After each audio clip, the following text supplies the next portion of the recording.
마태복음 14장 13에서 21절. 예수께서 그 말을 들으시고 거기에서 배를 타고 따로 외딴 곳으로 물러가셨다. 이 소문이 퍼지니 무리가 여러 동네에서 몰려 나와서 걸어서 예수를 따라왔다.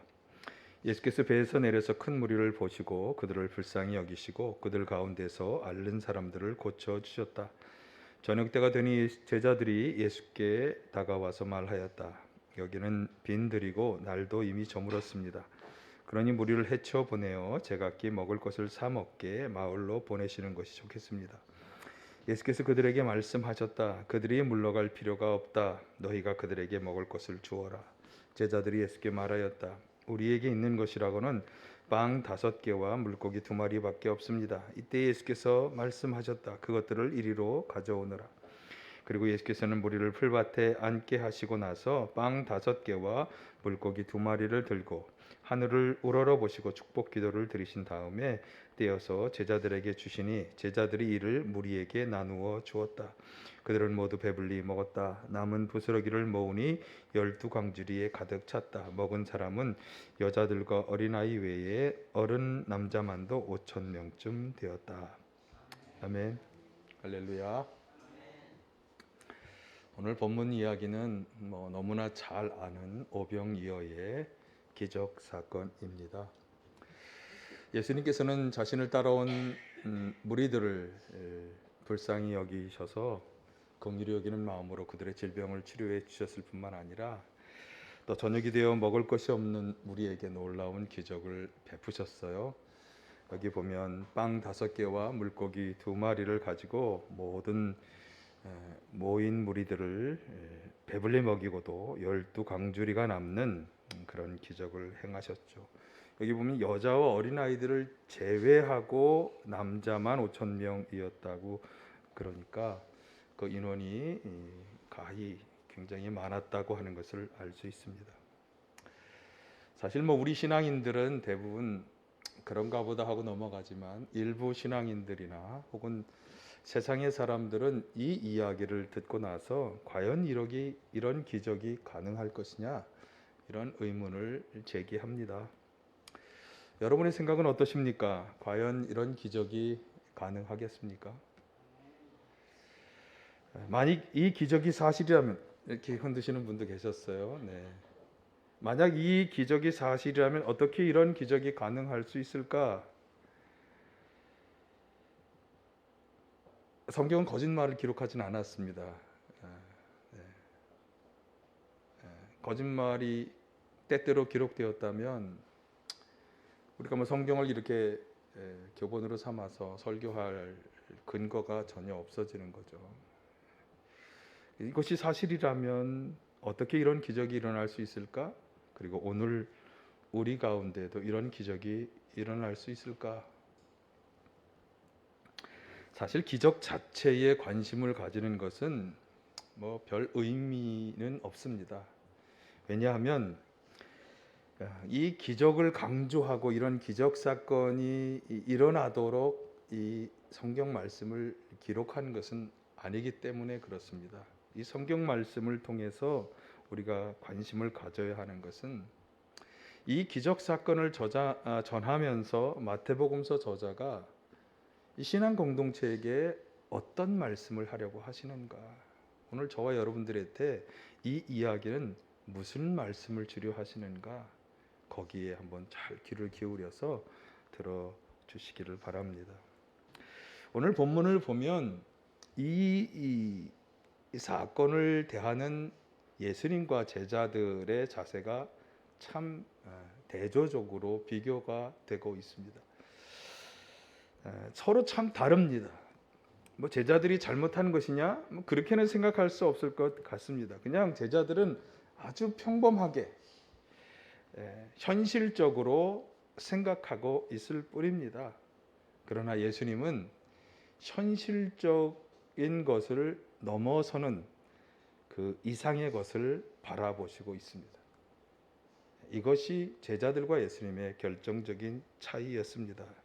자, 어떤 차이가 있었는지 한번 잘 이야기를 들어보시기를 바랍니다. 15절 A절을 다시 한번 보시면 저녁 때가 되니 제자들이 예수께 다가와서 말하였다. 여기는 빈 들이고 날도 이미 저물었습니다. 우선 제자들은 지금 있는 이곳이 빈 들이다 이렇게 말하고 있습니다. 그러니까 예수님이 그동안 보면 여러 가지 일들을 행하시면서 사람들이 모여들기 시작했는데 그 동네에서는 그 예수님을 무리를 너무나 많아서 감당할 수가 없는 것이에요. 그리고 예수님은 피해를 주지 않기 위해서 비어있는 들로, 우리나라로 생각하면 안 되고요, 이스라엘에는 조금만 벗어나면 우리가 아는 중동의 사막지역, 광야지대가 많이 있으니까 그런 광야지대로 나가신 것입니다. 그래서 여기 제자들이 말하는 여기가 빈들입니다, 이 말은 비어있는 들판, 직역하면 그렇습니다만 광야와 같은 그런 곳이다. 그리고 날이 이미 저물었습니다. 이것이 제자들이 가지고 있는 생각입니다. 아주 어떻게 보면 나이브한, 그냥 있는 그대로를 이야기하고 있는 거죠. 여기는 먹을 것을 구할 수 없는, 또 사람들이 이렇게 쉴 수 있는 그런 장소가 아니다라고 하는 것. 이것이 제자들이 지금 자신들이 처해 있는 상황, 무리와 함께 처해 있는 이 상황을 현실적으로 이야기하는 것입니다. 먹을 수 있는 것도 구할 수 있는 것도 없고, 편안한 안식도 취할 수 없고, 또 날이 저물었다. 이것은 먹고 이제 쉬어야 하는 때, 하루의 일과를 다 마감하고 쉬어야 하는 때가 다가온 것을 말하는 거죠. 그래서 제자들이 여기 15절 하반절을 보면 무리를 헤쳐 보내어 제각기 먹을 것을 사 먹게 마을로 보내는 것이 좋겠습니다. 먹을 것을 구할 수 없으니 우리가 할 수 없습니다. 저들이 각자 먹을 것을 구하여 먹도록 마을로 보내는 것이 좋겠습니다. 아주 자신들이 할 수 있는 것, 할 수 없는 것을 잘 생각하고 판단해서 사람들을 이제 보내자, 아주 현실적으로 제자들은 이야기하고 있습니다. 그렇습니다. 우리가 일반적인 사람이라면 다 이렇게 생각할 수밖에 없습니다. 그렇죠. 이번에 잼버리 문제도 있었습니다만, 만약에 그렇게 아무도 없는 큰 널찍한 들판에 먹을 것을 구할 수도 없고, 누가 물을 줄 사람도 없고, 아무것도 없는데 모여 있다고 한다면 당연히 이렇게 판단할 수밖에 없습니다. 먹을 것을 구하러 가야 하고 마실 것을 구하러 가야 하는 거죠. 자, 그런데 그러니까 현실을 있는 그대로 다 바라보고 그것을 받아들이는 제자들과 다르게 예수님은 뭐라고 말씀합니까? 16절 상반절, 물러갈 필요가 없다라고 말씀하고 있습니다. 예수님이라고 해서 눈이 없습니까? 귀가 없습니까? 예수님도 다 보고 계신 거예요. 제자들이 어떤 생각을 하고 있는지, 지금 우리가 어떤 상황에 있는 건지, 먹을 것도 없고, 그리고 이제 사람들은 쉬어야 할 때가 되었다고 하는 그 생각을 다 알지만, 그러나 물러가게 할 필요가 없다. 예수님은 제자들의 생각에 동의하지 않으신 거예요. 현실을 그대로 받아들이고 현실 속에서 판단하는 것을 그대로 받아들이지 않으신 거예요. 그러면 예수님은 어떤 생각을 하신 것일까요? 예수님은 하나님을 생각하신 겁니다. 19절에 성경을 보시면, 제가 인용하지 않았기 때문에 성경을 보시면 하늘을 우러러 기도하시는 예수님의 모습에서 우리가 그것을 분명히 알 수 있습니다. 예수님은 먹을 것이 없고 쉴 곳이 없는 이것 빈들이야말로 우리가 하나님을 경험할 수 있는 장소다, 이 생각을 하신 거예요. 제자들은 하나님을 생각하지 못하고 있지만, 제자들은 예수님께서는 이 빈들은 아무것도 없는 곳이 아니라 하나님이 계신 곳이다, 하나님의 역사를 경험할 수 있는 곳이다 라고 생각하신 것이죠. 인간의 노력이 미칠 수 없는 것이고 아무것도 할 수 없다고 생각하는 이 광야야말로 하나님의 풍성한 역사가 있는 곳이며 하나님의 은혜를 체험할 수 있는 곳이라고 생각하신 것입니다. 그래서 하늘을 우러러 기도하신 것입니다. 그리고 물러갈 필요가 없다고 말씀하는 것이죠. 아마도 때에 대한 예수님의 생각도 다른 것처럼 여겨집니다. 지금 예수님은 그 사람들이 육체적인 양식이 필요하고 육체적으로 쉬어야 하는 때라고 하는 그런 생각이 아니라 이제 하나님을 경험하고 하나님의 은혜를 입을 때라고 생각하시는 것입니다. 사람들이 굶주림으로 지쳐있는 지금이야말로 정말 필요한 건 육신의 허기 그리고 육신의 안식을 취하는 것이 아니라 영혼의 갈급함, 그것을 채우는 하나님의 은혜와 사랑으로 채우는 것이 필요하다. 지금이 바로 그때다라고 생각하신 것입니다. 어떠십니까? 여러분, 이 빈들과 저문 때에 대한 제자들과 예수님의 생각의 이 차이가 이 예수님의 생각에 동의가 되십니까? 동의하실 수 있기를 간절히 축원합니다. 먹은 것, 가진 것이 별로 없는 우리의 이 고달프고 어려운 삶 가운데 정말 우리에게 필요한 것이, 우리에게 문제가 되는 것이 무엇일까요? 정말 내가 먹는 것이 없고 가진 것이 없는 이 먹는 문제, 소유하는 문제, 이것이 정말 중요한 문제일까요? 예수님의 말씀이 떠오르지 않습니까? 마실 것, 먹을 것, 입을 것 걱정하지 마라. 예수님은 여기서 다시 한번 그 말씀을 하시는 것입니다. 예수님께서 생각하는 것은 먹는 것, 가진 것이 우리의 문제가 아니라는 것이에요.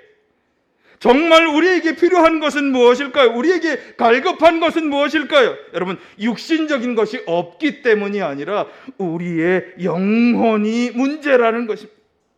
정말 지금 사람들이 갈급하고 지쳐있는 것은 정말 육신의 양식 때문이 아니라 영의 양식, 하나님의 은혜, 그것이 필요한 때이기 때문이라는 것이 예수님의 생각입니다. 이스라엘 백성들이 출애굽 후에 40년 동안 광야 생활 속에서 배도 고프고 먹을 것도 없고 지치고 피곤한 때 그들은 불평하고 원망하고 하는 과정 속에서 점차 하나님의 백성이 되어갔던 것처럼 가진 것이 없고 날이 저문 이 빈들이야말로 이 사람들에게 정말 하나님의 역사를 체험하고 참된 하나님의 백성으로 거듭날 수 있는 귀중한 장소요, 귀중한 시간이라고 생각하신 것입니다. 예수님께서는 우리는 어떨까요? 고달픈 현실 속에서 가진 것, 먹을 것, 입을 것, 온갖 부족한 것 투성이인 세상 속에서 정말 우리가 먹어야 하고 가져야 하고 더 많은 것을 필요로 하는 그런 것들이 요구되는 때라고 생각이 되시나요? 여러분, 예수님의 이 생각이 우리의 생각이 되길 간절히 축원합니다.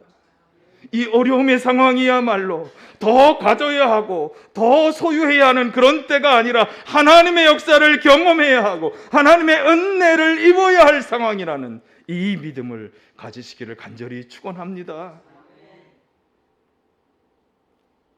그래서 이 생각을 바탕으로 예수님은 제자들에게 명령합니다.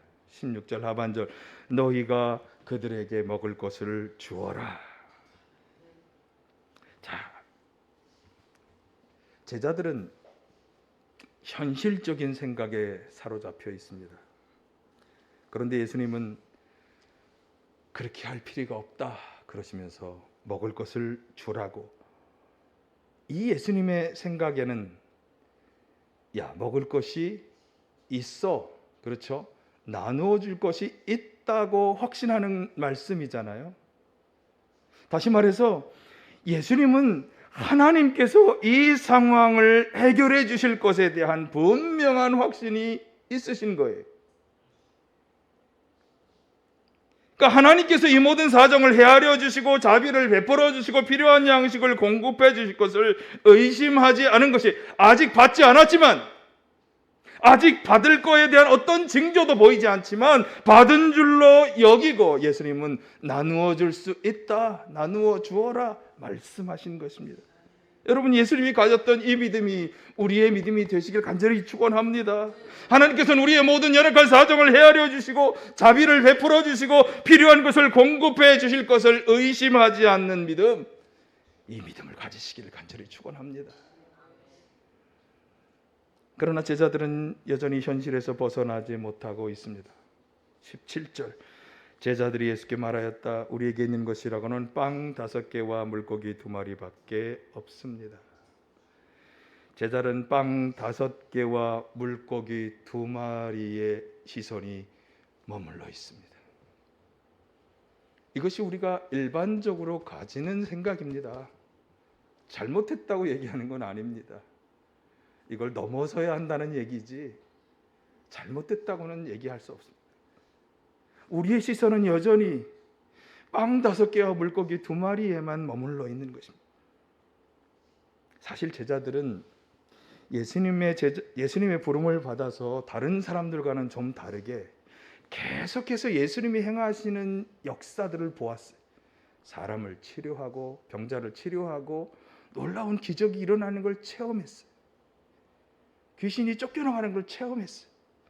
놀라운 능력의 주님이시라는 것을 체험했어요. 또 예수님이 가르치시는 주옥과 같은 이 산상수훈의 가르침들, 예수님이 병자를 치료하시면서 했던 모든 가르침들, 그걸 다 받은 사람들이에요. 기적도 경험하고 놀라운 가르침도 다 경험한 사람들이에요. 생각해 보면 그 정도 되었으면 이제 어느 정도 스승과 같은 믿음과 마음을 가지고 있을 법도 하죠. 우리 신앙생활 오래 하신 분들, 이제 여러분의 신앙 정도 되었으면 이제 주님을 더욱 신뢰하고 하나님이 하실 역사를 기대할 법도 하잖아요. 그러나 제자들은 여전히 현실에 머물러 있습니다. 이것이 오늘 우리들의 처지입니다. 왜 물러갈 필요가 없다고 생각하시는 거지? 어떻게 먹을 것을 나누어 주라고 하시는 거지? 제자들의 시선은 여전히 현실에 고정되어 있습니다. 제자들은 예수님처럼 하나님을 생각하는 믿음이 되지 못한 것입니다. 누구보다 무엇보다 먼저 하나님을 생각하고 신뢰하는 믿음으로 그들의 믿음은 성장하지 못한 것입니다. 여전히 배가 고프고 아무것도 가지지 못한 현실, 거기에 그들의 시선은 고정되어 있습니다. 여러분, 이 제자들처럼 현실에만 너무 시선을 두지 마시기를 간절히 축원합니다.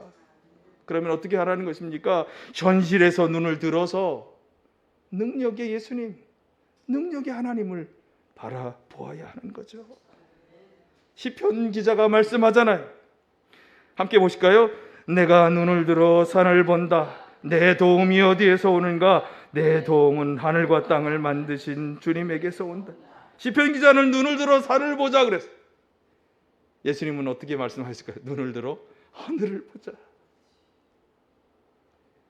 여러분, 누구보다 무엇보다 하나님을 보시며 하나님을 참으로 신뢰하는 믿음으로 성장되시기를 간절히 축원합니다. 그렇지만 또한 예수님은 제자들을 책망하지 않으셨습니다. 저와는 참 다르신 것 같아요. 저는 금방 실망하고 금방 화를 내는데 책망하지 않으셨습니다. 빵과 물고기를 가져오게 하신 뒤에 그것들을 들고 하늘을 우러러 기도하십니다. 자, 18, 19절 같이 보실까요? 이때 예수께서 말씀하셨다. 그것들을 이리로 가져오너라. 그리고 예수께서는 무리를 풀밭에 앉게 하시고 나서 빵 5개와 물고기 2마리를 들고 하늘을 우러러 보시고 축복 기도를 드리신 다음에 떼어서 제자들에게 주시니 제자들이 이를 무리에게 나누어 주었다. 제자들과는 다르게 예수님은 하늘을 우러러 보셨습니다. 여러분, 이것이 참 중요합니다. 하늘을 우러러 본 것은 하나님과 또 하나님의 역사를 기대하셨다는 것을 잘 말씀해 줍니다. 그렇다고 해서 현실을 무시하신 것은 아니에요. 여기 적은 수의 빵과 물고기를 다 2손으로 드셨습니다. 그리고 하나님께 기도하셨습니다.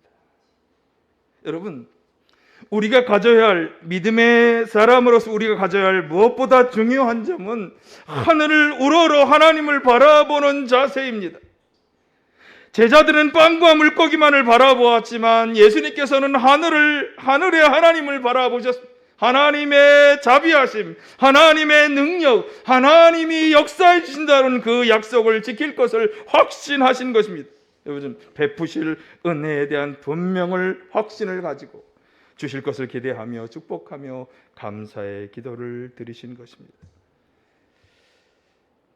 현실을 보아야죠. 현실을 알아야 합니다. 그것을 도외시하고 무시하고 저 산에 올라가 나 혼자 살아갈 수 없습니다. 그러나 참된 신앙인이라면 현실에 고정하는 거기에서 멈추지 말아야 합니다. 현실 위에 계신, 현실 너머에서 역사하시는, 현실을 주관하시는 하나님을 보아야 하는 것입니다. 여러분, 하나님께서 우리의 현실을 주관하신다고 믿으십니까? 예, 이 믿음을 가지시길 바랍니다. 우리 눈에 보이는 이 현실만 있는 것은 아니라고 하는 것입니다. 이 현실 너머에 현실을 주관하고 다스리시고 섭리하시는 하나님께서 계신 것입니다. 우리의 시선은 그 하나님도 볼 수 있는 시선으로 확장되어져야 하고 성장되어야 하는 것입니다. 비록 이 현실은 보잘것없지만 그 위에 계신 하나님께서 이것을 바꾸어 주실 것이라는 믿음으로 나아가야 하는 것입니다. 여러분, 현실만을 바라보고 여기서 계산하고 판단하려는 생각을 넘어서서 하나님을 보시길 바랍니다. 우리의 생각이 참 넓고 내가 합리적으로 생각하는 것 같지만 하나님 그분과 비교할 때 우리의 생각은 너무나 좁고 낮고 어리석고, 제가 고린도전서의 바울 사도의 지혜에 관련된 그분의 말씀을 몇 차례 인용해 드렸죠. 우리가 아무리 지혜롭다고 해도 하나님의 가장 어리석다고 하는 그것보다도 더 어리석다고, 우리가 아무리 강해도 하나님의 가장 약한 그것보다 약하다고 하는 말씀을 저는 전폭적으로 믿습니다. 네. 그분은 우리의 이 모든 것을 뛰어넘는 분. 여러분, 그래서 하나님이 놀라운 것을 준비하고 계시다는 것을 바라보는 믿음의 사람만이 하나님의 은혜를 체험할 수 있다는 이 사실을 기억하시기를 바랍니다. 믿음으로 바라볼 때 그 역사가 이루어지는 것입니다. 준비되지 않으면 주님도 기다리시는 거예요. 돼지에게 진주를 던져줘봤자 아무 소용이 없으니까 주님은 돼지의 상태에서 벗어나기를 기다리시는 거예요. 바울 사도가 로마서 4장에서 아브라함의 믿음에 대해서 묘사했잖아요. 이미 몇 주 전에 제가 인용한 말씀, 로마서 4장 18, 19절 보실까요? 아브라함은 희망이 사라진 때에도 바라고 믿었으므로 그는 나이 100세가 되어서 자기 몸이 이미 죽은 것이나 다름없고 또한 사라의 태도 죽은 것이나 다름없는 줄 알면서도 그는 믿음이 약해지지 않았습니다. 아브라함은 자신의 육신과 아내의 그 태가 자식을 낳을 수 없는 상태, 죽은 것과 다름없는 상태가 되어 희망이 없다고 생각하는 그때에도 약해지지 않는, 너를 통해 내 자손이 세상의 모든 민족의 복의 근원이 되는 그런 하늘과 땅의 별과 모래와 같이 많아질 거라고 하는 그 약속을 절대적으로 신뢰하고 있었던 것입니다. 지난주에 선교사님이 야곱의 아들 요셉의 이야기를 했습니다. 그는 계속된 고난의 현실을 당했습니다. 그러나 그 고난 속에서 그는 좌절하고 굴하지 않았습니다. 고난과 현실을 너머에서 계획하고 섭리하시는 하나님을 바라보며 그것을 견디고 이겨냈고 하나님을 신뢰하는 믿음을 가지고 있었습니다. 창세기 45장 5절을 같이 보실까요? 시작. 이제는 걱정하지 마십시오. 자책하지도 마십시오. 형님들이 나를 이곳에 팔아넘기긴 하였습니다만 그것은 하나님이 형님들보다 앞서서 나를 여기에 보내셔서 우리의 목숨을 살려주시려고 그렇게 하시는 것입니다. 아멘. 바울 사도 역시 마찬가지 아닙니까? 복음을 전하는 과정 속에 온갖 고난을 당하고 박해를 당했지만 그는 하나님의 능력을 바라보며 나아갔습니다. 그는 자신의 연약한 가운데 역사하시는 하나님의 놀라운 능력을 확신하고 있었습니다. 이렇게 고백하잖아요. 고린도후서 보실까요? 나는 그리스도를 위하여 병악함과 모욕과 공핍과 박해와 곤란을 겪는 것을 기뻐합니다. 내가 약할 그때 오히려 내가 강하기 때문입니다. 예. 이 구절에는 잘 나타나지 않습니다. 그 앞에 하나님은 연약한 가운데 내 능력이 나타난다고 약속해 주셨잖아요. 여러분, 예수님께서 보여주신 믿음도 다 같은 맥락에 있는 것입니다. 현실은 그렇지 않지만, 희망이 없는 것처럼 보이지만, 그러나 하나님을 보고 그분의 자비와 능력을 생각하니까 베푸실 은혜를 내다보게 되고 믿음으로 먼저 축복하며 감사하실 수 있었던 것입니다. 여러분, 현실을 보되 그 이상을, 그 위에서 역사하시는 하나님의 은혜를 믿고 감사하실 수 있는 믿음으로 성장되시길 간절히 축원합니다.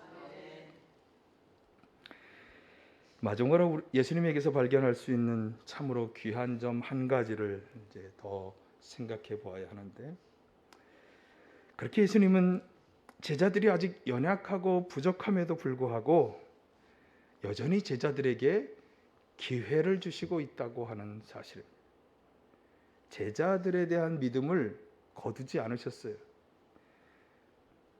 그래서 축사하신 떡을 제자들을 통해 나누어 주도록 하신 것이, 19절을 다시 보실까요? 19절 시작. 그리고 예수께서는 무리를 풀밭에 앉게 하시고 나서 빵 5개와 물고기 2마리를 들고 하늘을 우러러보시고 축복 기도를 드리신 다음에 떼어서 제자들에게 주시니 제자들이 이를 무리에게 나누어. 제자들은 여전히 믿음도 약하고 깨달음도 부족합니다. 그러나 예수님은 그 제자들을 사용하셨어요. 물고기 떡을 떼어서 무리에게 나누어 주는 일을 제자들에게 하게 하신 거예요. 여전히 제자들이 이 놀라운 역사에 참여할 기회를 주시고 있는 거죠. 그래서 참 감사해요. 그래서 우리에게 희망이 있는 것입니다. 부족하고 연약하지만, 아직도 현실을 바라보며 실망하고 좌절하지만, 그러나 우리도 그럼에도 불구하고 예수님의 놀라운 역사, 하나님의 놀라운 역사에 쓰임 받을 수 있구나, 그렇게 기대하고 우리가 소망을 가질 수 있는 거죠. 그런데 중요한 한 가지 단서가 있죠. 말씀으로, 믿음으로 주님의 말씀에 순종한다면. 제자들이, 아니 예수님, 물고기 2마리 뿐이라니까요, 빵 5개 뿐이라니까요, 어떻게 나눠줘요? 라고 항변했다면, 그래서 더 많은 것을 주시기를 계속 기다렸다면, 이 기적의 역사는 제자들이 아니라 다른 사람을 통해 이루어졌을 것입니다. 그러나 제자들은 순종하였습니다. 그 역사에 참여자가 되었습니다. 그러니 어떻게 되었습니까? 나누어 주는 일을 시작할 때 예수님이 주시는 고기가 끊어지지 않습니다. 떡이 끊어지지 않습니다. 계속된 기적의 역사에 참여자요, 체험자가 된 것입니다. 여러분, 예수님께서는 오늘 우리에게도 이 하나님의 역사에 동참하라고, 그리고 그 역사의 증인이 되라고 요청하시는 줄 믿습니다. 참된 제자가 되어서 나누어주는 이 역할을 감당하라고 요청하시는 줄 믿습니다. 여러분, 아멘으로 이 주님의 요청에 응답하시기를 바랍니다. 지금 우리가 있는 곳이 빈들이라고, 아무것도 없다고, 지치고 피곤하여 갈급하다고, 가진 것이 없고 가진 것이 적다고 여겨지십니까?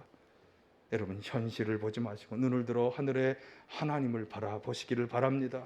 희망이 전혀 없어도 하나님을 바라보고, 가능성이 없어도 하나님의 자비와 긍휼과 그분의 역사를 생각하고 베풀어 주실 은혜를 기대하는 마음으로 먼저 감사의 기도를 드리실 수 있기를 간절히 축원합니다. 그리고 주님의 말씀에 순종하여 나누시기를 바랍니다. 너희가 그들에게 먹을 것을 주라. 다른 약속은 없으세요. 그러면 내가 끊어지지 않게 공급해 줄게 라든가 그러면 내가 기적을 베풀어 줄게, 그런 말씀이 없으세요. 그건 그 이면에 숨어 있어요. 너희가 그들에게 먹을 것을 주라. 우리가 순종하며 나아가기를 원하시는 거죠. 현실에서 우리의 눈을 들어서 절대적으로 하나님을 신뢰하고 믿음을 가지고 나아갈 때 우리를 통해 하나님의 역사를 이루실 줄 믿습니다. 놀라운 기적의 역사가 일어날 것이며 기적의 증인이 되게 하실 것입니다. 하나님을 절대적으로 신뢰하는 믿음으로 이 놀라운 하나님의 역사의 체험자요 동참자가 되시기를 간절히 축원합니다.